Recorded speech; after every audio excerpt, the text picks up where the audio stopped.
to this episode of CP Conversations.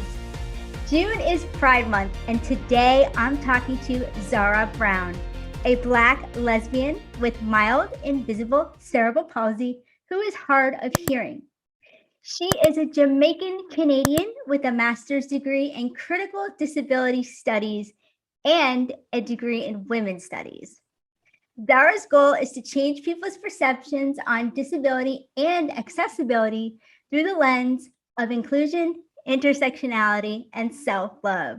Welcome, Zahra, to the show. Hey, how you doing? So glad to be here. I'm so glad to have you here. Now, for everybody watching or listening, Zahra currently lives in Toronto, and she was telling me a story when we talked before about what happened in the hospital that caused her hearing loss. Can you tell us more about that? Yeah, sure. I'm telling it from my parents. My parents are the best. So, according to my parents, I was born a little bit early. I was incubated. I was put in the incubator for a very, very, very long time, and I was a premature baby. So I wasn't supposed to be born in June. I was supposed to be born in July, but that was the whole reason why I was put in the incubator, because I was a premature baby. And so during that time period, I got sick by the hospital food. I wasn't eating. I was digesting all the food that the hospital was giving to me. And so the complication of my disability may have come from that. Wow. From that period. So not only I was the premature baby, but it could be the hospital food that gave me the complication of what I have right now. Wow. And because of that, you told me that when you were 2 years old, your family made the decision to move from Jamaica to Toronto. Why was that? During birth, like during the whole premature period, because I was in the incubator for more than 6 months. I was really, really fighting for my life. So during that whole period, I think my parents and the doctors had a conversation of what do you want your daughter to be in the future? So they were having lots of conversation about the fact that unfortunately at this time Jamaica isn't the place for people with disability in terms of getting educated and getting the support system. And the healthcare. So you're right. And I love Jamaica with all my heart, but I gotta be real. So it was either Toronto, Ontario, Canada, or in the US. And so because Toronto had a better healthcare system, they figured, okay, Zahra needs to get the best healthcare system because hearing loss, disability related is related to health. Yes. So, yeah. Wow. So my parents made a great decision. They had to leave their parent, their friends, and their colleagues behind. They all encouraged them to say, their daughter's health is worth it. Go for it. Have a life in Toronto. We're there for you. And so we moved to Toronto when I was 2, and it was the coldest winter ever when we came to Toronto. It was in December. Oh. It was the coldest winter ever in that decade. So that was special. Oh, wow. That's quite a story. That is really quite a story. When you told me that, I was just like, oh my gosh. And we have something else in common, but because of that, you're known as the miracle baby. And that's what I was known as too. So I thought that was, it's like, wow.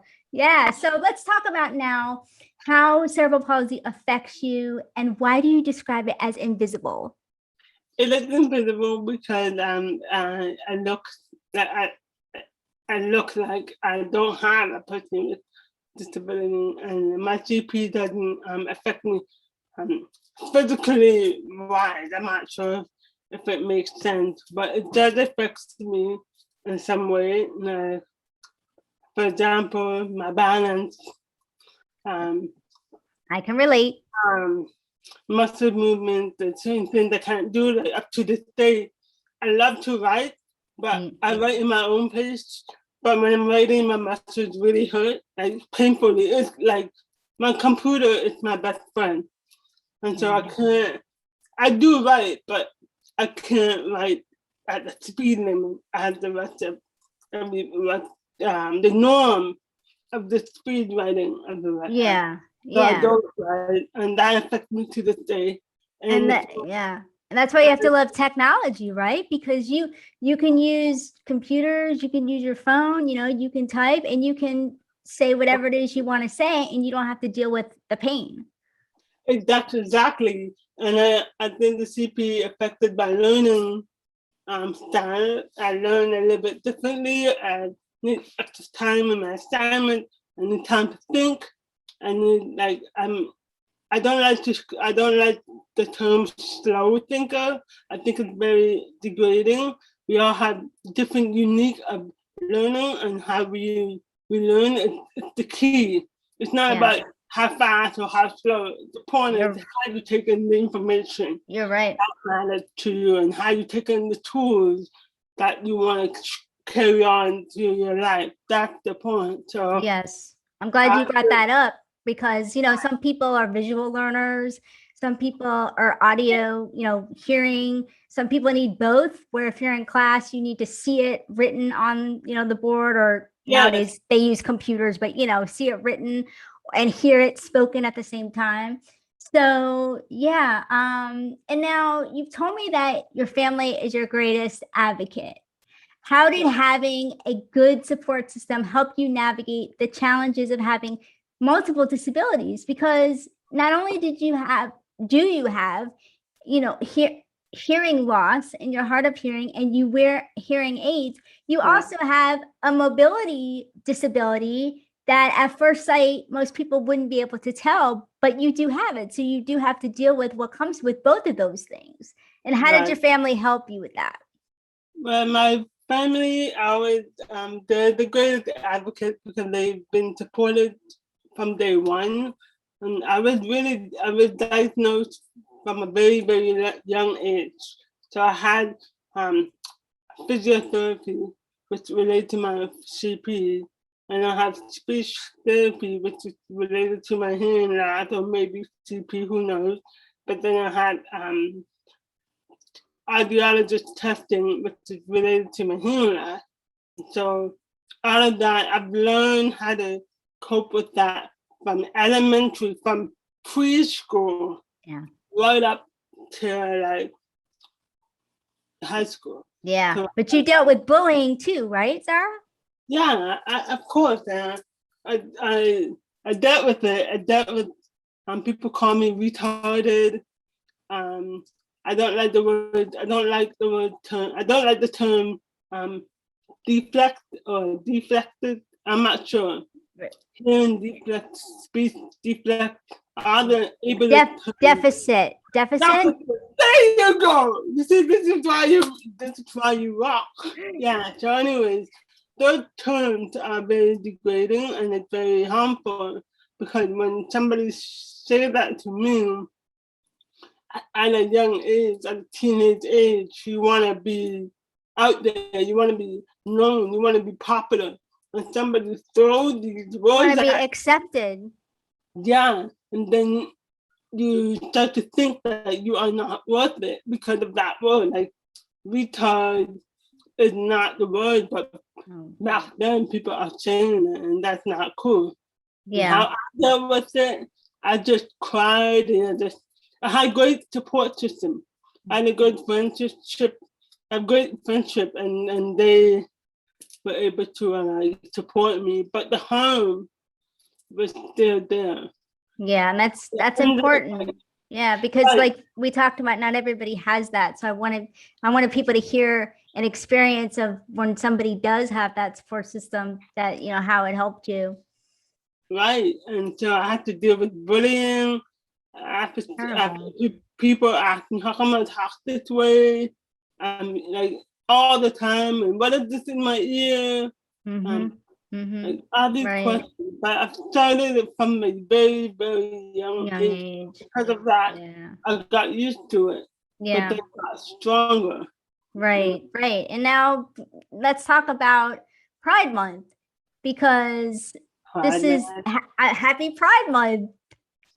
And I we're not going to get so much into your story of how you came out or anything like that. My focus is I want to know, what does Pride Month mean to you? First of all, I'd like to hear your thoughts on that.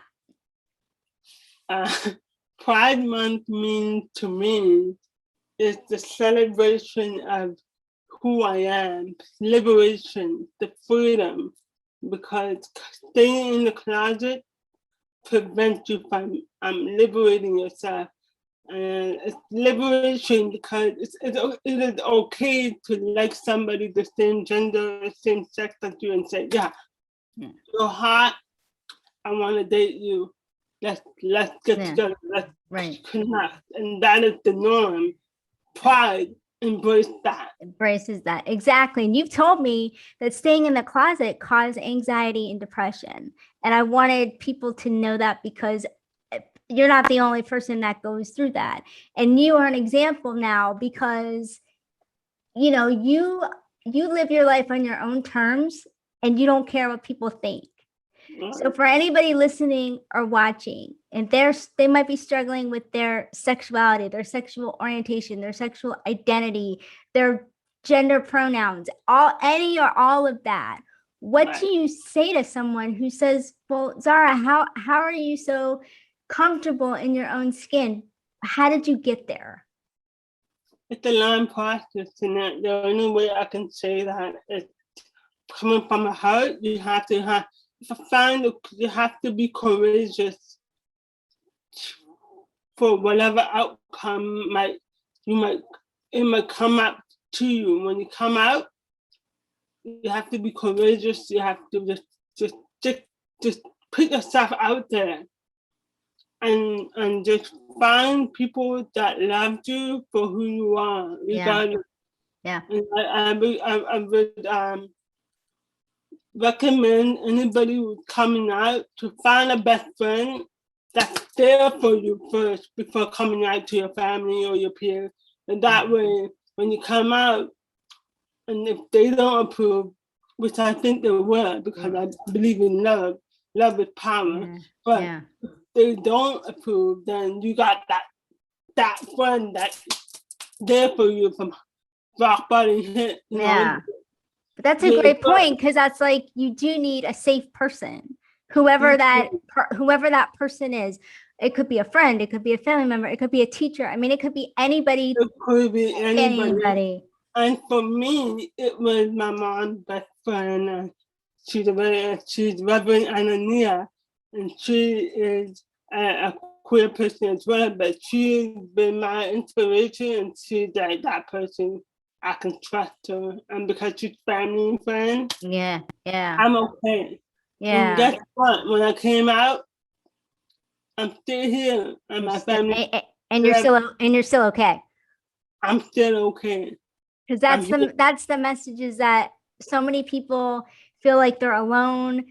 And we were talking about this before. It's so heartbreaking to hear the stories where people are taking their own lives because they're not being accepted, and people are being murdered because of the sexual orientation that they choose to live their life and be liberated and be free. And to me, that makes me so sad. So what have you learned along this journey of yours? Because we're not, like I said, we don't have time to get into the whole story, but you came out rather late in age, right? So like, what have you learned about it? And what would you tell people who want to spread love just like you, but maybe they're scared to be their true self?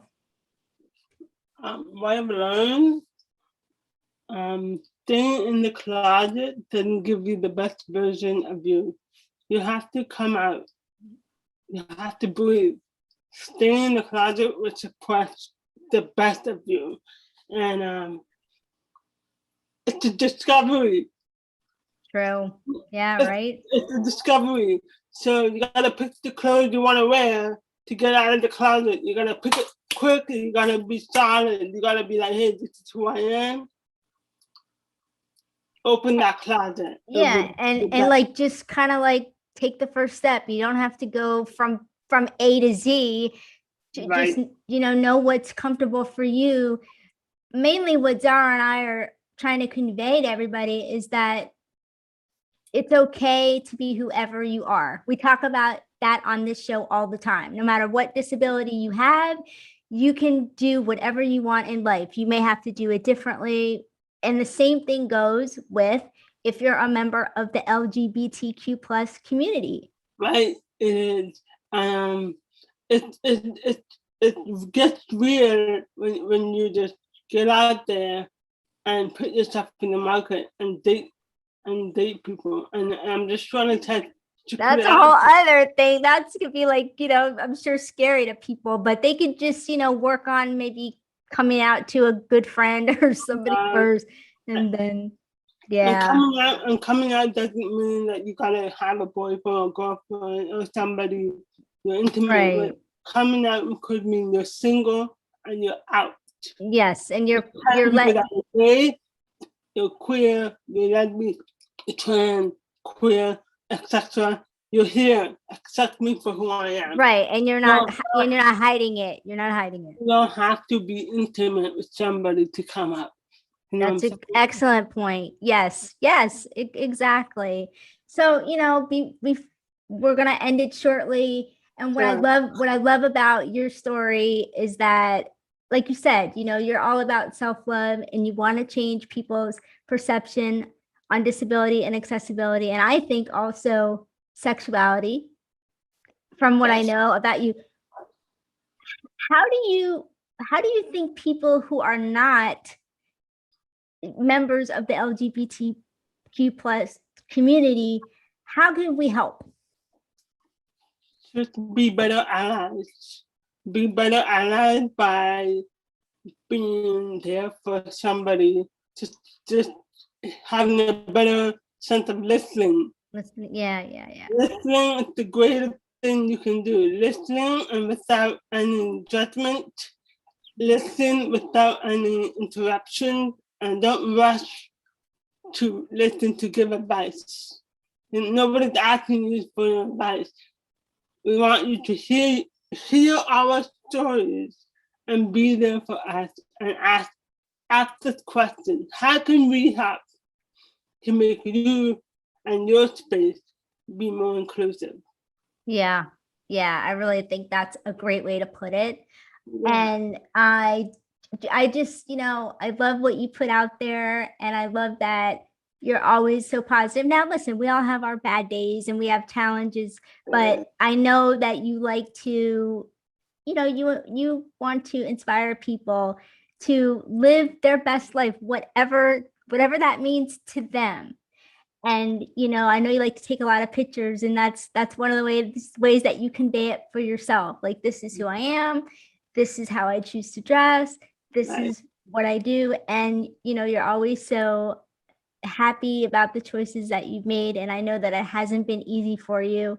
And you've shared with me that, you did seek counseling for a time, and, you had guidance. And that's another thing where it's okay. If you need help, go get help. Go find somebody to help you. If you need an ally or somebody in your corner and you have people you can ask. And if you don't have anyone, I believe there are like hotlines that people can call and in places like that. So basically, thanks for reminding people who follow you that they're not alone.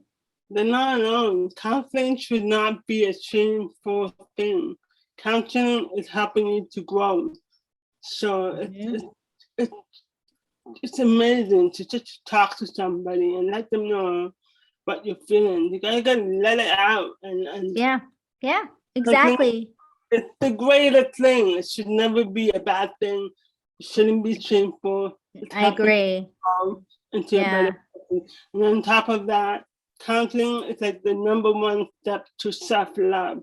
Guarantee you're gonna be able to see yourself in Yeah. the mirror in a loving way. Yep. And that's what it's all about. So I thank you for being my guest today. And if people want to continue to follow your journey and see all your beautiful pictures, where can they find you? Thank you so much for just being an ally, just constantly continuing to interview people like us and getting our voices be heard. You're welcome. It's my pleasure. You know, you don't often hear about somebody who has cerebral palsy who's also, you know, a member of the LGBTQ plus community. And I thought it would be an interesting story to bring people. And I'm so glad that you said yes to being my guest. So thank It's you. all love. It's all love. So where can people find you, Zahra? They can follow me at Sweet Like Z, sweet as in sweet apple, like as in liking somebody, and Z as in the last letter of the alphabet. Yep, I'll have that all in the show notes. It was so great to talk to you today. Thanks for coming on. Thank you so much. Take care. Bye. Bye.